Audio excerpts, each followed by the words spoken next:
जय श्री कृष्णा। राधे राधे। आज वैशाख मास के शुक्ल पक्ष की पवन पावनी एकादशी तिथि है। और हर एकादशी पर हमें चावल छोड़ करके रोटी का सेवन करना चाहिए। हो सके तो उपवास रखनी चाहिए, उपवास नहीं रख सकते तो लहसुन प्याज और चावल का त्याग करना चाहिए। और इस दिन एकादशी महात्मा जरूर सुनना चाहिए। तो आइए हम एकादशी महात्मा श्रवण करते हैं। युधिष्ठिर बोले, वैशाख के शुक्ल पक्ष में जो एकादशी होती है उसका क्या नाम है, उसका फल कहिए और क्या विधि है। हे जनार्दन, आप मुझसे कहिए। अब भगवान श्री कृष्ण बोले, धर्मपुत्र, मैं इस कथा को कहता हूँ, तुम मन लगा के श्रवण करो। पहले इस कथा को पूछने से वशिष्ठ मुनि ने श्री रामचंद्र जी से कहा था। श्री रामचंद्र बोले, हे भगवान, सब पापों को क्षय करने वाला और दुख को नाश करने वाला सभी व्रतों में उत्तम व्रत है, उसको मैं सुनना चाहता हूँ। मैं निश्चय करके सीता के विरह से उत्पन्न दुख भोगे हैं, इसमें मैं भयभूत हूँ और हे मुनि, आपसे पूछता हूँ। तब वशिष्ठ बोले, हे राम, तुमने अच्छा प्रश्न किया है। तुम्हारी मति काफी श्रेष्ठ है। तुम्हारा नाम के ग्रहण मात्र से मनुष्य पवित्र हो जाते हैं। इस पर मनुष्य की हित की कामना से मैं कहता हूँ, पावन जो ब्रह्मादिक है उनको भी पवित्र करने वाला सब व्रतों में उत्तम व्रत कहूँगा। हे राम, वैशाख के शुक्ल पक्ष में द्वादशी युक्त जो एकादशी होती है वह मोहिनी नाम से विख्यात संपूर्ण पापों को नाश करने वाली है। उसके व्रत के प्रभाव से मनुष्य महाजाल से और पापों के समूह से छूट जाता है। हे राम, इसीलिए यह तुम सरीखे मनुष्य द्वारा करने योग्य है। पापों को क्षय करने वाले और महादुख को नाश करने वाले, हे राम, पुण्य को देने वाली इस शुभ कथा को एकाग्र मन होकर सुनो। इसके श्रवण से ही महापाप नाश को प्राप्त होते हैं। सरस्वती नदी के तट पर एक शुभ भद्रावती नाम की पुरी है, उसमें धूतिमान नामक राजा राज्य करते हैं। हे रामचंद्र, चंद्रवंश में उत्पन्न वह घृतिमान राजा सत्यप्रति वाला था। वह धन धान की समृद्धि से भरा पूरा एक वैश्य निवास करता था। धनपाल उसका नाम था और वह धर्म को करने वाला था। पंसाला, यज्ञशाला आदि को तथा तालाब, बगीचा आदि को बनवाने वाला, विष्णु भक्ति में रत शांत स्वरूप था। उसके 5 पुत्र हुए, सुमना, धूतिमान, मेधावी तथा सुकृति, और 5वां महापाप में सदा रत घृत बुद्धि नाम का था। वह वैश्याओं के संग में रत रहता था, जुआ आदि व्यसनों में आसक्त था और पराई स्त्रियों के भोग में लीन और देवताओं, अतिथि, वृद्ध, पिता तथा ब्राह्मणों को नहीं मानने वाला था। अन्याय को करने वाला वह दुष्ट आत्मा पिता के द्रव्य को क्षय करता था, अभक्ष वस्तुओं का भक्षण और सदा मदपान करता था। वैश्याओं के गले में गलबाही डालकर राज्य पथ में भ्रमण करता था। तब पिता द्वारा घर से निकाल दिया गया और भाई बंधुओं ने भी उसे छोड़ दिया। फिर वह अपने शरीर के आभूषणों को बेच बेच कर खर्च करने लगा और तब सब वेश्याएं उसकी निंदा करने लगी और धीरे धीरे छोड़ने लगी। तब उसके पास वस्त्र नहीं और भूख से दुखी वह अपने मन में सोचने लगा, क्या करूं, कहाँ जाऊं और कौन से उपाय से जीवन व्यतीत करूं।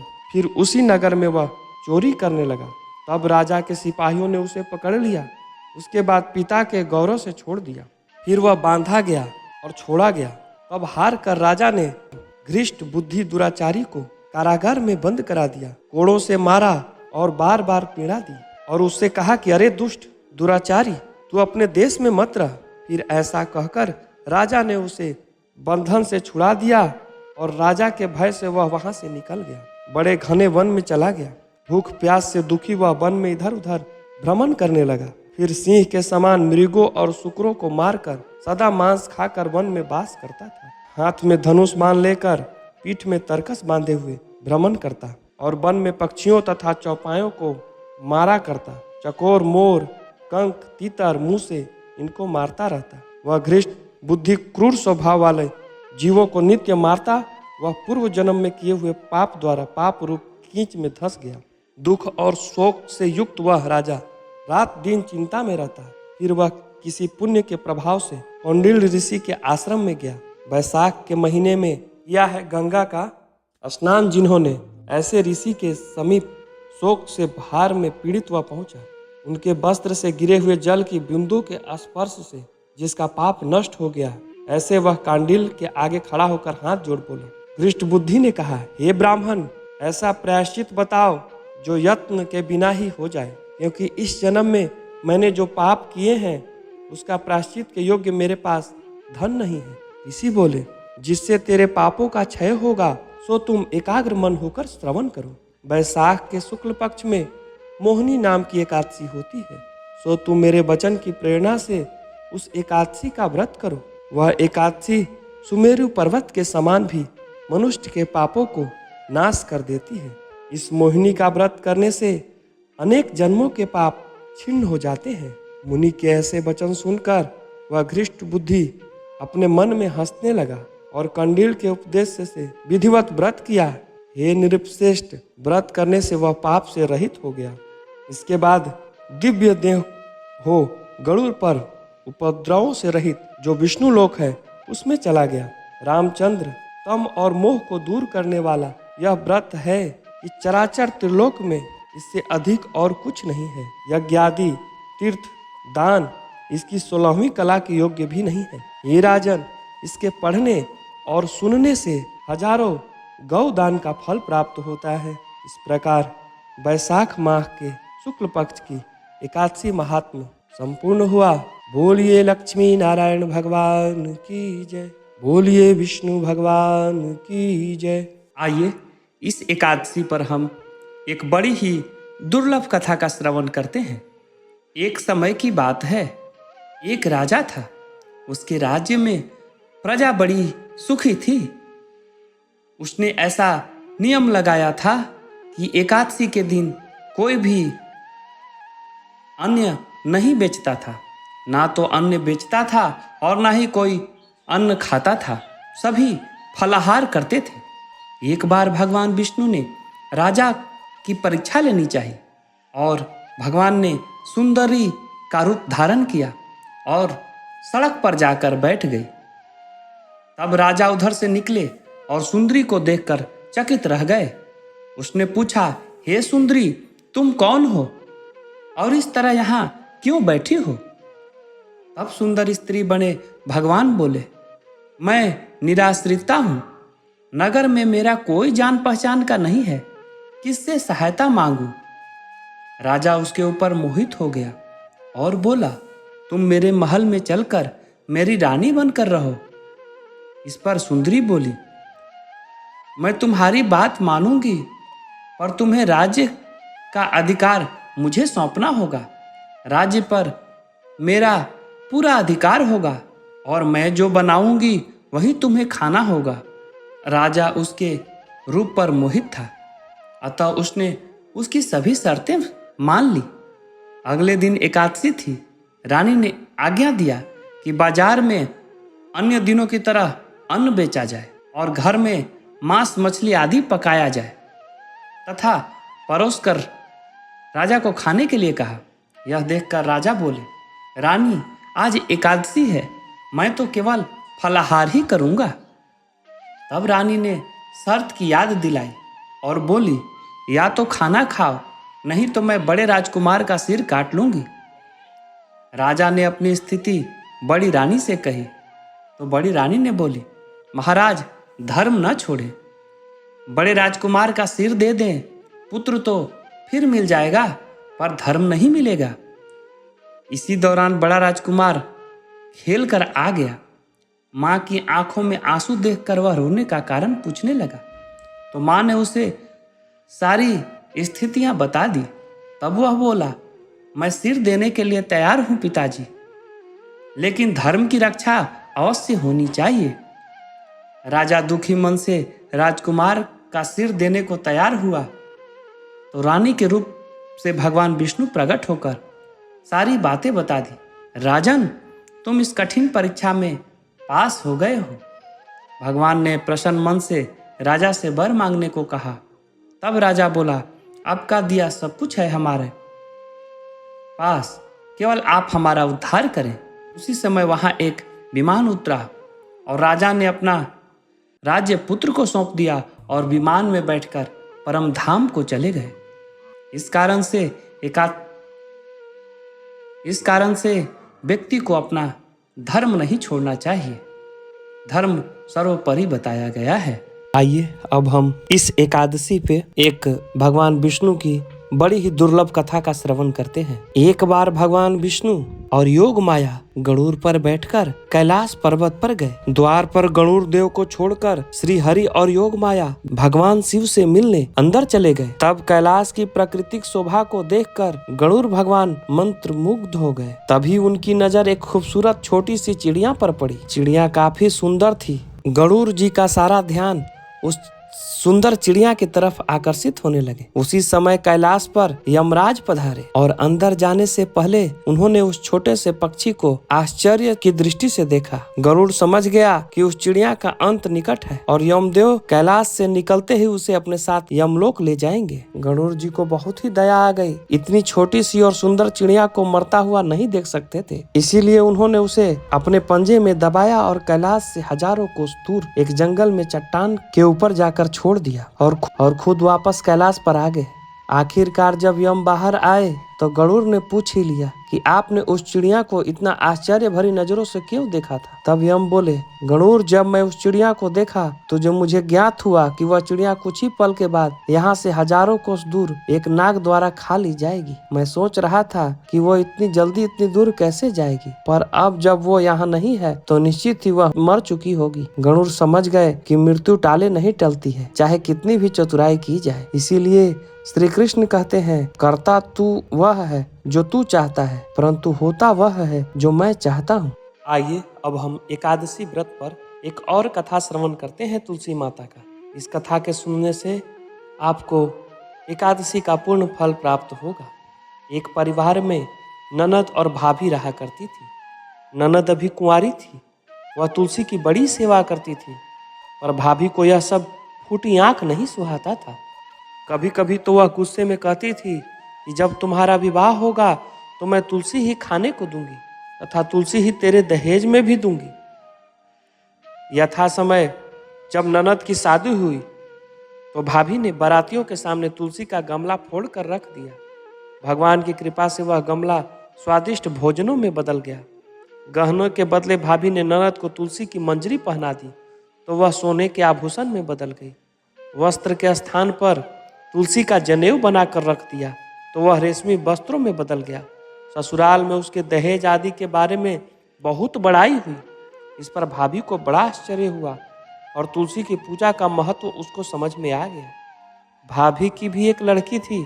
वह अपनी लड़की से कहती थी कि तू भी तुलसी की सेवा किया कर, तुझे भी बुआ की तरह फल मिलेगा। पर लड़की का मन तुलसी की सेवा में नहीं लगता था। लड़की के विवाह का समय आया तो भाभी ने सोचा कि जैसा व्यवहार मैंने अपनी ननद के साथ किया था उसी के कारण उसे इतनी इज्जत मिली, क्यों ना मैं अपनी लड़की के साथ भी वैसा ही व्यवहार करूं। उसने तुलसी का गमला फोड़कर बारातियों के सामने रख दिया, परंतु इस बार मिट्टी मिट्टी ही रही। मंजरी व पत्ते भी पहले के रूप में ही रहे। जनेऊ जनेऊ ही रहा। सभी बाराती भाभी की बुराई करने लगे। ससुराल में सभी लड़कियां की बुराई कर रहे थे। भाभी ननद को कभी भी घर में नहीं बुलाती थी। भाई ने सोचा कि मैं ही बहन से मिल आऊं। उसने अपनी बहन से मिलने की इच्छा अपनी पत्नी को बतलाई तथा सौगात में ले जाने के लिए कुछ मांगा। भाभी ने थैले में ज्वार भर कर कहा, और तो कुछ नहीं है, यही लेकर जाओ, और दुखी मन से चल दिया। भला बहन के घर कोई ज्वार लेकर जाता है। बहन के नगर के समीप पहुंचकर उसने एक गौशाला में गाय के सामने ज्वार का थैला उलट दिया। अब गौपाल ने कहा, हे भाई, सोना मोती गाय के आगे क्यों डाल रहे हो। भाई ने उसे सारी बातें बता दी तथा सोना मोती लेकर प्रसन्न मन से बहन के घर गया और बहन को बड़ी प्रसन्नता हुई। कथा की लोक श्रुति यह है कि तुलसी की सेवा से दाम्पत्य जीवन सुंदर और प्रगाढ़ होता है। इस कारण से इस तुलसी कथा को अवश्य सुनना और पढ़ना चाहिए। ये इस एकादशी पर हम एक भगवान विष्णु और माता लक्ष्मी की अद्भुत कथा का श्रवण करते हैं। एक बार भगवान विष्णु और माता लक्ष्मी शेषनाग की सैया पर बैठे हुए थे और भगवान विष्णु कुछ सोचते हुए उदास हो गए और धरती पर आने का विचार बनाया। धरती पर जाने का विचार बनाते ही विष्णु जी तैयारी करने लगे। अपने स्वामी को तैयार होता देखकर लक्ष्मी जी ने पूछा, स्वामी आप कहाँ जाने की तैयारी में लगे हैं? जिसके उत्तर में विष्णु जी ने कहा, हे देवी, मैं धरती लोक पर घूमने जा रहा हूँ। यह सुनकर माता लक्ष्मी का भी धरती पर जाने का मन हुआ और उन्होंने श्री हरि से इसकी आज्ञा मांगी। लक्ष्मी जी द्वारा प्रार्थना करने पर भगवान विष्णु बोले, आप मेरे साथ चल सकती हो, लेकिन एक शर्त है। तुम धरती पर पहुंचकर उत्तर दिशा की ओर बिल्कुल मत देखना, तभी मैं तुम्हें अपने साथ लेकर जाऊंगा। यह सुनते ही माता लक्ष्मी ने तुरंत हाँ कर दिया और विष्णु जी के साथ धरती लोक जाने के लिए तैयार हो गई। माता लक्ष्मी और भगवान विष्णु सुबह सुबह धरती पर पहुंच गए। जब वे पहुंचे तो सूर्य देवता उदय हो ही रहे थे। कुछ दिन पहले ही बरसात हुई थी, इसलिए धरती पर चारों ओर हरियाली ही हरियाली बहुत ही सुंदर दिख रही थी। अतः माँ लक्ष्मी ने मन को मुग्ध होकर धरती के चारों ओर देखने लगी। माँ लक्ष्मी भूल गई कि पति को क्या वचन देकर आई है। अपनी नज़र को घुमाते हुए उन्होंने कब उत्तर दिशा की ओर देख लिया, उन्हें पता भी नहीं चला। मन ही मन मुग्ध हुई माता लक्ष्मी जी ने जब उत्तर दिशा की ओर देखा तो उन्हें एक सुंदर बगीचा नजर आया। उसमें से भीनी भीनी खुशबू आ रही थी। बगीचे में बहुत ही सुंदर सुंदर फूल खिले हुए थे। फूल को देखकर माँ लक्ष्मी बिना सोचे समझे उस खेत में चली गई और एक सुंदर सा फूल तोड़ ले आई। फूल तोड़ने के बाद जैसे ही माँ लक्ष्मी भगवान विष्णु जी के पास लौट कर आई, तब भगवान विष्णु जी की आंखों में आंसू थे। माँ लक्ष्मी जी के हाथ में फूल देखकर विष्णु जी बोले, कभी भी किसी से बिना पूछे उसका कुछ भी नहीं लेना चाहिए। और साथ ही माँ लक्ष्मी को विष्णु जी को दिया हुआ वचन भी याद दिलाया। लक्ष्मी जी को अपनी भूल का आभास हुआ। जब माँ लक्ष्मी जी को अपनी भूल का आभास हुआ तो उन्होंने भगवान विष्णु से इस भूल की क्षमा मांगी। तब विष्णु जी ने कहा, आपने जो भूल की है उसकी सजा को आप अवश्य मिलेगा। जिस माली के खेत से आपने बिना पूछे फूल तोड़ा है वह एक प्रकार की चोरी हुई। इसीलिए अब आप 3 वर्षों तक माली के घर नौकर बनकर रहेंगे। इसके बाद ही आपको वैकुंठ में मैं बुलाऊंगा। भगवान विष्णु का आदेश माता लक्ष्मी ने चुपचाप सर झुकाकर मान लिया। इसके बाद माता लक्ष्मी ने एक गरीब औरत का रूप धारण करके उसके खेत के मालिक के घर गई, जिसका नाम माधव था। उसकी झोपड़ी में जहां माधव की पत्नी और 2 बेटे और 3 बेटियां एक साथ रहती थी। माता लक्ष्मी जब एक साधारण औरत बनकर माधव के झोपड़े पर पधारे तो माधव ने पूछा, बहन आप कौन हो? तब माँ लक्ष्मी ने कहा, मैं एक गरीब औरत हूँ, मेरी देखभाल करने वाला कोई नहीं है। मैंने कई दिनों से खाना भी नहीं खाया है। मुझे कोई भी काम दे दो, मैं तुम्हारे घर का काम कर दिया करूँगी। इसके बदले में आप मुझे अपने घर के एक कोने में रहने का जगह दे दो। माधव बड़ी ही अच्छे दिल का मालिक था। उसने दया करके कहा, बहन मैं तो बहुत गरीब हूँ, मेरी कमाई से मेरे घर का खर्च काफ़ी मुश्किल से चलता है। लेकिन अगर मेरी 3 बेटियाँ हैं, उसी की जगह 4 बेटियाँ होती तो भी मुझे गुजारा करना पड़ता। अगर तुम मेरी बेटी बनकर और रूखा सूखा जो हम खाते हैं उसी में खुश रह सकती हो तो अंदर आ जाओ। माधव ने माँ लक्ष्मी को अपने झोपड़े में शरण दे दी और माँ लक्ष्मी 3 साल तक उस माधव के घर नौकरानी बनकर रही। कथा के अनुसार कहा जाता है कि जिस दिन माँ लक्ष्मी माधव के घर आई थी, उसके दूसरे दिन ही माधव को फूल में इतनी आमदनी हुई कि शाम को उसने एक गाय खरीद ली। फिर धीरे धीरे माधव ने जमीन खरीद ली और सबने अच्छे अच्छे कपड़े भी बनवा लिए। कुछ समय बाद माधव ने एक बड़ा पक्का घर भी बनवा लिया। माधव हमेशा सोचता था कि मुझे यह सब इस महिला के आने के बाद मिला है। यह बेटी के रूप में मेरी किस्मत आ गई है। एक दिन माधव जब अपने खेत में काम करके घर आया तो उसने अपने घर के द्वार पर गहनों से लदी एक देवी स्वरूप औरत को देखा। जब निकट गया तो उसे आभास हुआ कि यह तो मेरी मुंहबोली चौथी बेटी यानी वही औरत है। जो कुछ समय बाद वह समझ गया कि वह देवी कोई और नहीं बल्कि स्वयं माँ लक्ष्मी है। यह जानकर माधव बोला, हे माँ, हमें क्षमा करें। हमने आपसे जाने अनजाने में ही घर और खेत में काम करवाया है। हे माँ, यह हमसे कैसा अपराध हो गया। हे माँ, हमें माफ कर दें। यह सुनकर लक्ष्मी जी मुस्कुराई और बोली, हे माधव, तुम बहुत ही अच्छे और दयालु व्यक्ति हो। तुमने मुझे अपनी बेटी की तरह रखा है, अपने परिवार का सदस्य बनाया है। इसके बदले मैं तुम्हें वरदान देती हूँ कि तुम्हारे पास कभी भी खुशियाँ और धन की कमी नहीं रहेगी। तुम्हें सारे सुख मिलेंगे जिसके तुम हकदार हो। इसके पश्चात माता लक्ष्मी अपने स्वामी श्री हरि विष्णु जी के भेजे रथ में बैठकर बैकुंठ चली आई। हे माँ, मेरी नम्र निवेदन है कि जैसे माधव पर आपने कृपा दृष्टि रखी वैसे ही कृपा दृष्टि सभी कथा सुनने वालों पर भी रखना। एकादशी के दिन माँ तुलसी की कथा जरूर सुननी चाहिए। तो आइए हम कथा श्रवण करते हैं। सावर्णी मुनि की पुत्री तुलसी अपूर्व सुंदरी थी। उनकी इच्छा थी कि उनका विवाह भगवान नारायण के साथ हो। इसके लिए उन्होंने नारायण पर्वत की घाटी में स्थित बद्री वन में घोर तपस्या की। दीर्घ काल तक तपस्या करने के उपरांत ब्रह्मा जी ने प्रसन्न होकर दर्शन दिया और वह वर मांगने को कहा। तुलसी ने कहा, सृष्टिकर्ता ब्रह्मदेव, आप अंतर्यामी हैं, सबके मन की बात आप जानते हैं। फिर भी मैं अपनी इच्छा से बतलाती हूँ। मैं चाहती हूँ कि भगवान श्री नारायण मुझे पति के रूप में मिले। ब्रह्मा ने कहा, तुम्हारा अभिष्ट तुम्हें अवश्य मिलेगा।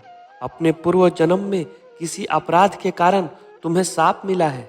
इसी कारण भगवान श्री नारायण के एक पार्षद को भी दानव कुल में जन्म लेने का श्राप मिला है। दानव कुल में जन्मने के बाद भी उसने नारायण का अंश विद्यमान रहेगा।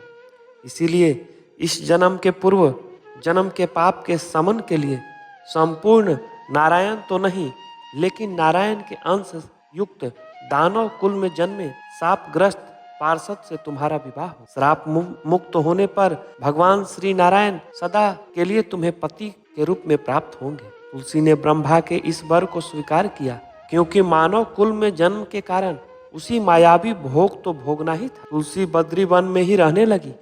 नारायण का वह पार्षद दानव कुल में शंखचूड़ नाम से पैदा हुआ।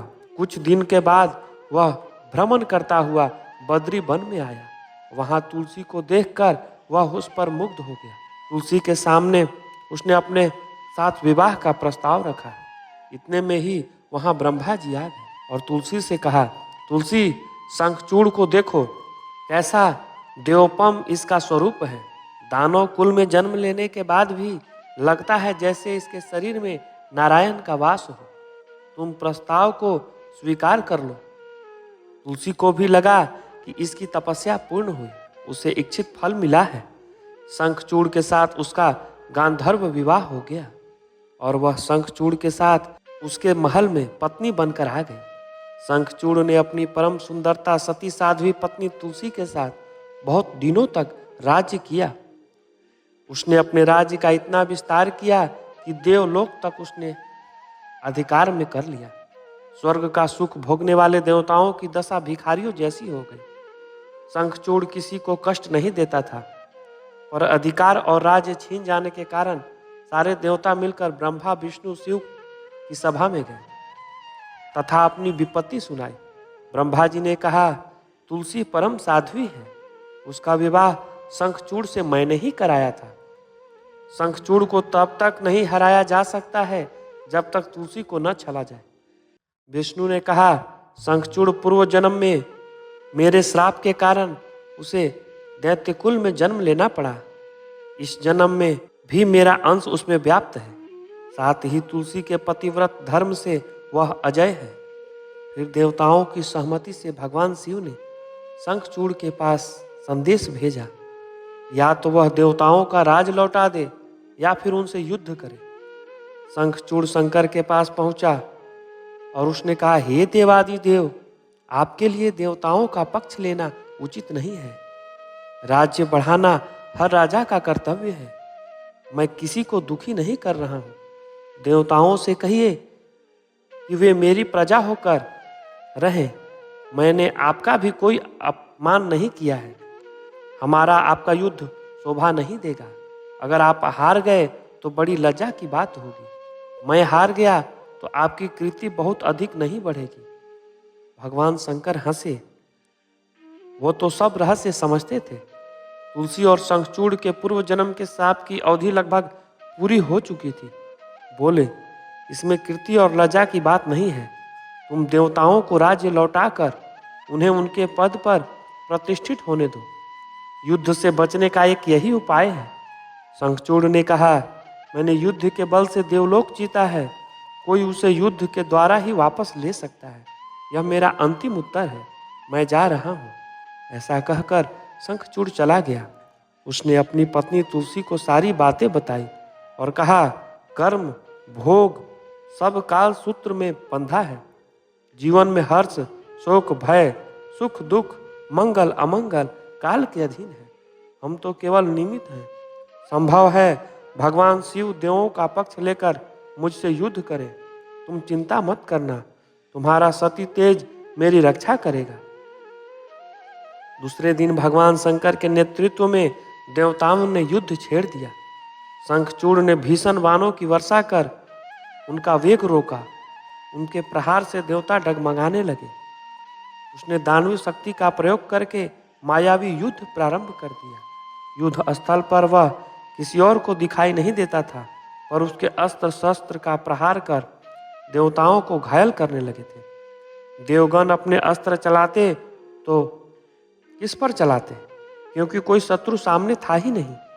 कई दिनों तक इस तरह भयंकर युद्ध चला। शंखचूड़ पराजित नहीं हुआ। तब शिव ने विष्णु से कहा, कुछ उपाय करिए, अन्यथा मेरा सारा यश मिट्टी में मिल जाएगा। विष्णु ने सोचा, बल से तो शंखचूड़ को हराया नहीं जा सकता है, इसीलिए छल का सहारा लेना होगा। उन्होंने तुरंत अपना स्वरूप शंखचूड़ जैसा बनाया और अस्त्र शस्त्र से सज्जित होकर तुलसी के पास गए और बोले, प्रिय, मैं युद्ध जीत गया। सारे देवता भगवान शंकर समेत हार गए। इस खुशी में आओ, तुम्हें मैं अंग से लगा लूं।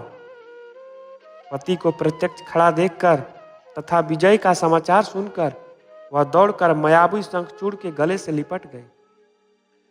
इस प्रकार पति पत्नी दोनों ने आलिंगन में खूब खुशी मनाई।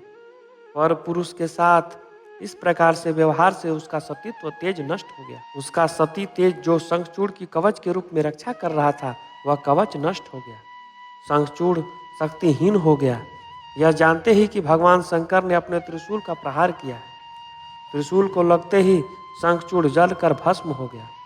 शंखचूड़ के मरने के बाद भगवान विष्णु ने अपने असली स्वरूप में आ गए और सामने अपने पति शंखचूड़ के स्थान पर भगवान विष्णु को खड़ा देखकर तुलसी बहुत ही विस्मित हुई। उसको पता लग गया कि स्वयं नारायण ने उसके साथ छल किया है। क्रोध में आकर उसने श्राप दिया, एक सती स्त्री का सतीत्व भंग करने के अपराध में तुम हृदयहीन पत्थर हो जाओगे। विष्णु के शाप को सिरोधार्य कर कहा, देवी, तुम्हारे तथा शंखचूड़ के कल्याण के लिए मुझे ऐसा करना पड़ा। तुम दोनों को श्राप मुक्त करना था। तुम भी अब शरीर त्याग कर तुलसी बिरवा के रूप में जन्म लोगी और मेरी पूजा तुलसी दल से होगी। मैं शालिग्राम पत्थर बनूंगा। मेरे शीश पर तुम आदर से विराजमान रहोगे। तुम्हारा पति की हड्डियों के चूर्ण से शंख की उत्पत्ति होगी। उस शंख ध्वनि से देवता तथा मेरी पूजा आराधना होगी। जहाँ शंख ध्वनि होगी वहाँ मंगलमय मैं विराजमान रहूंगा। तुमने पूर्व जन्म में बद्री वन में मुझे पाने के लिए बड़ी तपस्या की थी। अब अगले जन्म में मैं नारायण प्रस्थ के रूप में बद्रीनाथ वन में स्थापित हो जाऊंगा। मेरी पूजा अर्चना फल फूल से ना होकर तुम्हारे तुलसी दल से होगी। मेरे शीश पर विराजमान होकर तुम मुझसे भी ऊंचा पद प्राप्त करोगी। इस कारण से शालिग्राम भगवान के ऊपर तुलसी सदा विराजमान रहती है। इस प्रकार कथा संपूर्ण हुआ। बोलिए लक्ष्मी नारायण भगवान की जय।